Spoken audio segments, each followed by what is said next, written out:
안녕하세요. 결혼한 지 1년 된 30대 초반의 여성입니다. 저와 남편은 회사 계열사 모임에서 알게 된 사이입니다. 언젠가 업무상 필요할지도 모른다는 이유로 서로 연락처를 교환한 게 계기가 되어 좋은 오빠 동생으로 몇 년을 알고 지냈어요. 그러다 2년 전부터 본격적으로 사귀기 시작했고 작년 말에 부부의 연을 맺게 되었지요. 결혼할 때 양가 어른들에게 손 벌리지 않고 결혼했습니다. 솔직히 안 벌리려고 안 벌린 건 아니에요. 시댁에서 저를 탐탁치 않아 하셨어요. 별다른 이유가 있었던 건 아니고 저희 부모님이 분식집을 운영하시는 게 마음에 차지 않으신다더군요. 애들 코 묻은 돈 받는 장사하는 사돈이라니 어디 가서 말하기도 부끄럽다면서 저희 부모님을 노골적으로 무시하셨습니다. 그런 시부모님이 미워서 결혼 안 하려고도 했었는데 남편이 저 없으면 죽는다고 하도 매달려서 하게 된 결혼이었습니다. 친정부모님은 괜히 당신들 때문에 제가 미움을 받는다면서 얼마 정도 해가면 제가 예쁨을 받을 수 있을지 고민하셨고 그런 부모님의 모습을 보니 오기가 생기더라고요. 그래서 해주신다는 친정부모님을 만류하고 아무것도 안 해갔습니다. 시댁에서도 반대하는 결혼을 꾸역꾸역 한다면서 아무것도 안 해주셨고요. 남편은 당시 모아둔 돈이 5천 정도 있었는데 저보다 4살이 많았던 것을 감안하면 그다지 많이 모아둔 것은 아니었습니다. 저는 8천 정도 모아둔 상황이었고요. 제가 3천을 더 해갔지만 손해라는 생각은 안 했습니다. 그저 남편과 제가 힘을 합쳐 전셋집이라도 하나 구할 수 있으니 다행이다 싶었습니다. 게다가 저나 남편이나 좋은 회사에 다니고 있었기에 둘의 앞날에 대한 걱정은 그다지 크지 않았네요. 하지만 행복하고 감사한 마음은 오래가지 못했습니다. 결혼식을 올리고 반년도 되지 않았을 무렵 친정부모님께서 가게를 마치고 집으로 돌아오시던 길에 교통사고로 돌아가셨거든요. 지금도 그 일만 생각하면 가슴이 미어집니다. 사고가 났던 그날도 친정부모님께서는 분식집 장사를 마치시고 집으로 돌아오는 길이셨어요. 분식집에서 집까지는 걸어서 30분, 오토바이로는 10분 정도 걸립니다. 제가 알기로는 평소에는 두 분이 산책 삼아 걸어서 다니셨는데 그날은 많이 피곤하셨던 모양이에요. 아버지께서는 평소 근거리 배달용으로 쓰시던 오토바이를 타셨더라고요. 뒤에는 어머니를 태우시고요. 문제는 하필 그날따라 비가 많이 내렸고 음주운전 차량은 저희 아버지의 오토바이를 보지 못했답니다. 그렇게 두 분이 세상을 떠나셨어요. 이후로 한동안 시간이 어떻게 흘러가는지도 모를 만큼 저는 슬픔에 짓눌려 살았습니다. 그런 와중에 하루는 어머님께서 연락도 없이 집에 찾아오셨어요. 오시자마자 어머니께서 하신 말씀은 집안꼴이 이게 뭐냐는 거였습니다. 냉장고를 열어보시고는 당신 아들이 좋아하는 반찬은 하나도 없다면서 혀를 차시더라고요. 살아있을 때 잘해야지 죽고 나서 울면 누가 알아주냐입니다. 뿐만 아니라 저를 힐끗 보시더니 왜 이렇게 퍼졌냐면서 관리 좀 하라셨어요. 당신 아들이 하루 종일 일하고 집에 와서 기껏 돼지 마냥 늘어져 있는 저를 봐야겠냐면서요. 어머님의 새치어로 아주 난도질을 당한 기분이었습니다. 제 속마음을 아시는지 모르시는지 집안 곳곳을 휘젓고 다니시며 잔소리를 퍼붓던 어머님께서는 마침내 소파에 앉으시더니 너네 부모가 네 앞으로 뭐 남겨준 건 없냐셨어요. 솔직히 부모님이 돌아가신 뒤 그 슬픔이 너무 커서 재산이라던가 그런 건 생각도 못하고 있었는데 어머님이 그런 질문을 하시니 정신이 번쩍 들더군요. 확인해보지 않았다고 하니까 겨우 분식집에서 벌면 얼마나 벌었겠냐고 가서 빚이나 없는지 확인해 보랍니다. 그러면서 덧붙이시기를 빚이 있으면 갚든 포기를 하든 네가 알아서 하되 남편이나 당신한테 피해는 주지 말라고요.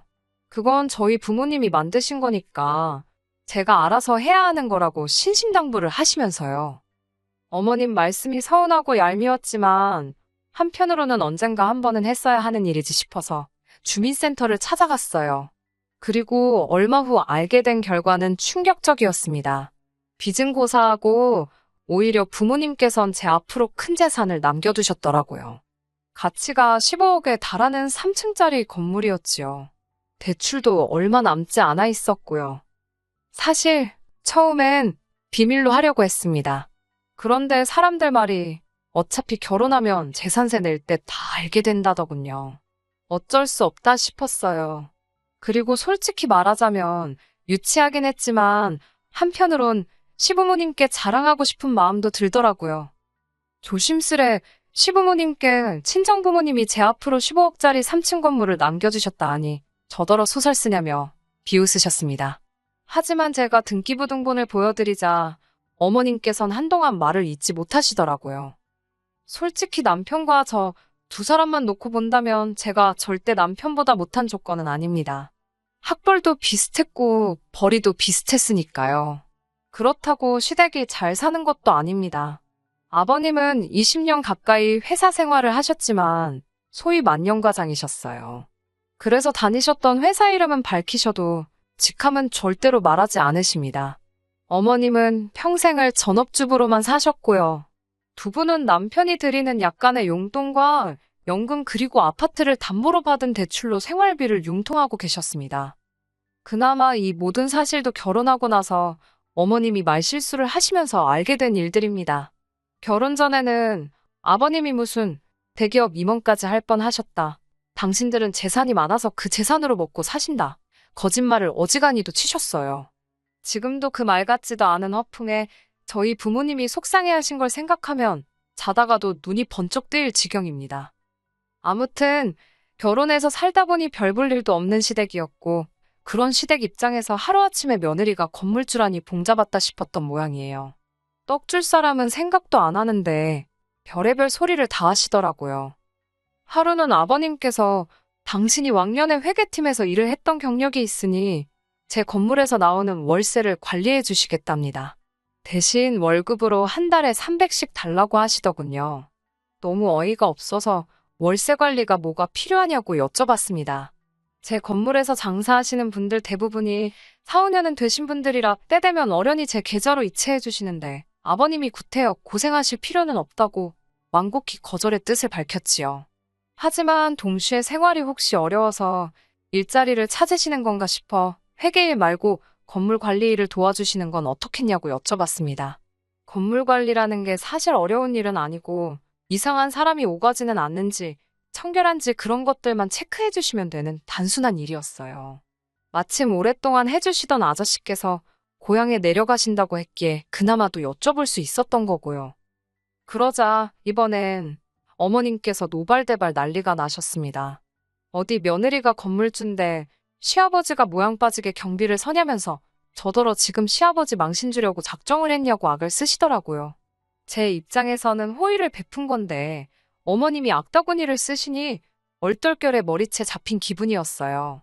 참다 못한 제가 내키지 않으시면 하지 마시라고 선을 그었네요. 이튿날 남편이 한다는 소리는 더 가관이었습니다. 어머님께서 남편에게 세상 천지에 시부모한테 조건 달고 용돈 주는 며느리가 어딨냐고 한탄을 하시더래요. 그제서야 무슨 소린지 알겠더라고요. 한마디로 가만히 계셔도 제가 돈을 척척 드려야 하는데 일을 해야 돈을 준다고 하니 그게 마음에 안 드셨던 거예요. 하지만 이런 이유로 제가 남편과 헤어지기로 결심한 건 아닙니다.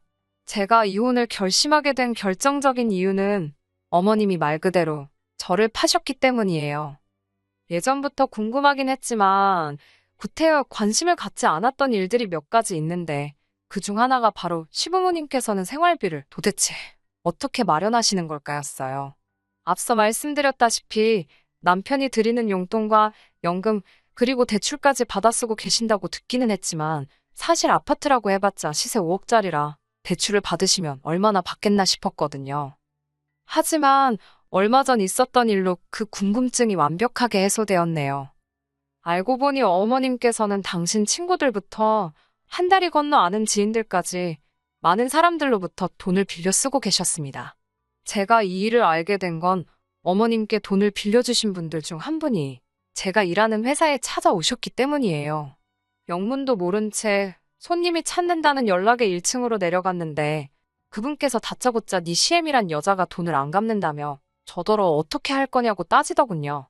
황당해서 그게 무슨 소리냐고 여쭈니 그분도 뭔가 이상하다 느꼈는지 저에게 자초지종을 이야기해 주셨어요. 어머님께선 툭하면 사람들에게 당신 며느리가 모 회사에서 일을 하고 건물도 있다는 소리를 하셨대요. 나아가 당신에게 무슨 일이라도 생기면 며느리가 다 책임져 줄 거라며 돈을 빌리곤 하셨답니다. 말 같지도 않은 이야기를 들으니 화가 치밀고 미쳐버릴 것 같더라고요. 저는 어머님께 이게 다 무슨 귀신 씨나락 가먹는 소리냐고 따지고 들었습니다. 일전에도 어머님께서 경우 없는 행동을 많이 하셨고 그때마다 속으로 삭히던 저였지만 이번만큼은 도저히 그냥 넘어갈 수가 없었거든요. 어머님께서는 여편네가 좀만 기다리면 되는 걸 저렇게 못 믿고 쫓아왔다며 오히려 급은욕을 하셨습니다. 저는 어머님께 다른 분들과 거래를 어떻게 하셨든 궁금하지도 않고 알고 싶지도 않다고 그저 제 회사로 찾아오지만 않게 해달라 했습니다. 그러나 어머님의 반응은 정말 뻔뻔하기 짝이 없으셨어요. 당신은 불편한 게 하나도 없다면서 그렇게 불편하면 저더러 해결하랍니다. 돈 몇 푼 쥐어주면 떨어져 나갈 거라나요. 솔직히 몇십만 원 단위면 그냥 물어드리려고 생각했어요. 그런데 어머님 입에서 나온 숫자는 가히 충격적이었습니다. 한 분당 적게는 100만 원, 많게는 700만 원까지 있었는데 그런 분들이 좋기 10사람은 된다는 겁니다. 거기다 몇 분에게는 이자 20%까지 약속을 했다나요. 뻔뻔한 어머님의 설명에 저는 학을 떼고 말았습니다. 뒤이어 어머님께서 말씀하시길 결혼할 때 예단도 안 해오지 않았냐면서 이참에 예단한다 생각하랍니다. 기가 차더라고요. 그렇게 치면 남편은 뭐 집이라도 해왔나요? 막말로 남편이나 저나 현찰박치기였고 그나마도 제가 3천 더 해왔다고 받아쳤더니 어머님이 하신다는 말씀이 그 3천으로 당신 좋은 일 시켰냐입니다. 또 먹고 살 집 구하는데 써놓고 왜 생색이냐며 화를 내시더라고요. 아니 그런 논리면 그 집에는 저 혼자 사나요? 어머님 아들도 같이 사는 집이잖아요. 어머님과는 도저히 말이 통하지 않았습니다. 그런 와중에 남편이란 작자는 옆에서 꿀먹은 모마냥 가만히 앉아서 바닥만 보고 있더라고요. 어떻게든 결단을 내리지 않으면 이 상황이 계속 반복되겠구나 싶어 단도직입적으로 말씀드렸습니다. 한 번만 더 누구든 제 회사로 찾아오면 경찰을 부를 거라고요. 그러자 어머님께서는 아이고 무섭다며 왜 아예 당신을 잡아가라고 시키라며 빈정거리셨습니다. 며칠 뒤 우려했던 일이 일어났습니다. 이번엔 세 분이 같이 오셨더라고요. 결혼식 때도 뵀던 어머님의 친구분들이셨습니다. 저는 어머님께 말씀드린 대로 경찰을 부를까도 잠시 고민했지만 그래도 일전에 뵀던 분들이기에 대화를 나누는 쪽으로 마음을 바꾸게 되었어요. 그동안 잘 지내셨냐고 안부를 여쭙고는 회사 건너편 카페로 세 분을 모셨습니다. 그리고 차근차근 상황을 설명드렸어요. 솔직히 말하면 감정적인 부분이 섞이기도 했습니다. 어머님이 저희 부모님을 무시하면서 결혼을 반대했던 일과 저희 부모님이 돌아가시면서 저에게 유산으로 건물을 남겨주셨다는 이야기를 할 때는 저도 모르게 눈물을 보였거든요. 다행히도 어머님 친구분들 모두 제 이야기를 듣고는 이제 상황 파악이 되었다며 미안하다셨습니다. 그리고 며칠 뒤 어머님께서 아주 노발대발 화가 단단히 나셨더라고요. 도대체 그 여편네들한테 뭐라고 떠들었길래 자기한테 인생 그렇게 살지 말라면서 욕을 하냐입니다. 도대체 어떻게 인간들을 구워 삶았냐며 저에게 악다구니를 쓰시더라고요. 저는 그날 있었던 일을 가감없이 전해드렸습니다. 그러자 어머님께서는 며느리란 게 이제는 지 시애미까지 개망신을 시킨다며 어찌 죽은 네 부모나 너나 체면이란 걸 생각할 줄 모르냐고 따지셨습니다. 그 와중에 돌아가신 부모님을 들먹이니 저도 눈이 돌아가더라고요. 제가 어머님께 방금 하신 말씀 당장 사과하시라고 했습니다. 이 상황에 저희 부모님 이야기가 왜 나오냐고요. 그러자 남편이 저더러 적당히 좀 하랍니다.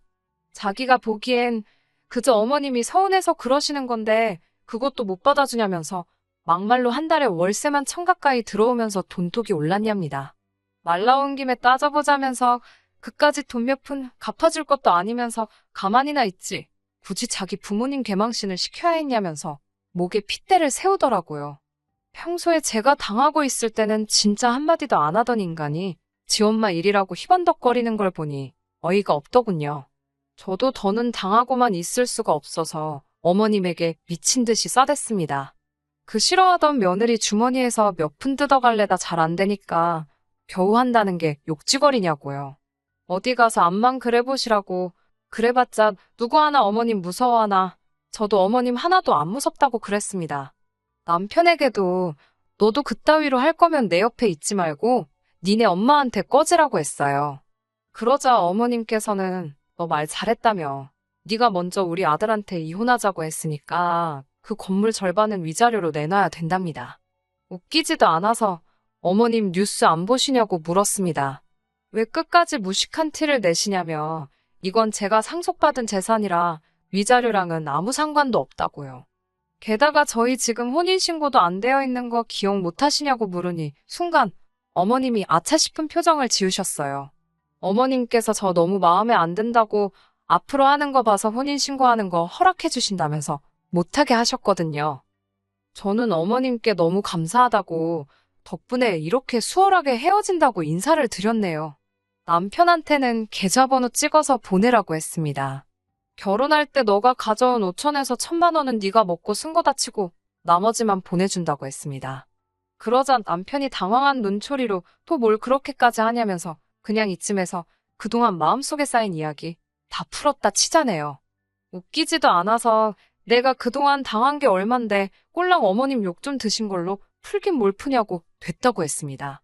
우리 부모님 가슴에 대못 박은 그 죄를 니네 엄마가 용서받을 수 있을 것 같냐고 악을 썼네요.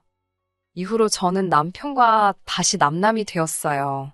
오빠 동생만도 못한 사이가 된 거지요. 솔직히 부모님 돌아가신 이후로 어떻게 보면 제 유일한 가족이었기에 어떻게든 지켜내고 싶었던 게 사실이에요. 그래서 어머님과의 다툼이 있을 때마다 남편이 적극적으로 개입하지 않았어도 크게 원망하지 않으려고 노력했습니다. 하지만 결국 이렇게 되었네요. 저는 남편과 헤어진 후 회사까지 찾아왔던 그분들에게 고부관계가 끝났다고 소식을 전했습니다. 이제는 정말이지 제가 책임질 이유도 없고 명분도 없는 만큼 저희 어머님께 빌려드린 돈을 조금이라도 받으시려면 빨리빨리 고소도 하시고 아파트 경매도 생각해보시라고 조언해드렸어요. 후기라면 후기인데 얼마 전 남편에게서 연락이 왔었습니다. 다 죽어가는 목소리로 좀 도와달라대요. 무려 9사람이 어머님을 고소했는데 금액이 엄청나답니다. 이러다간 아파트도 뺏기고 온 가족이 길바닥을 나앉게 생겼다며 좀 도와달랍니다. 순간 안쓰러운 마음이 들긴 했지만 저희 부모님이 살아생전 못 먹고 못 입고 만드신 재산인데 그따위로 쓸 수는 없었지요. 남편에게는 유감이지만 각자 살 길 찾기로 했으니 더는 연락하지 말라고 했네요. 그 이후로는 어떻게 됐는지 잘 모릅니다. 제가 연락처를 바꿨거든요. 이후로 저는 회사를 떠났고 지금은 그동안 배워보고 싶었던 것들을 배우며 제 인생의 새로운 시작을 준비하고 있습니다. 언젠가 다시 부모님을 만나게 됐을 때 부끄럽지 않은 딸이고 싶다는 목표를 가슴에 품고 다시 열심히 살려고요. 많이 응원해주세요. 끝까지 들어주셔서 감사합니다. 오늘의 사연은 여기까지입니다. 구독과 좋아요, 알람 설정 부탁드리고 더 좋은 사연으로 다시 찾아뵙겠습니다. 감사합니다.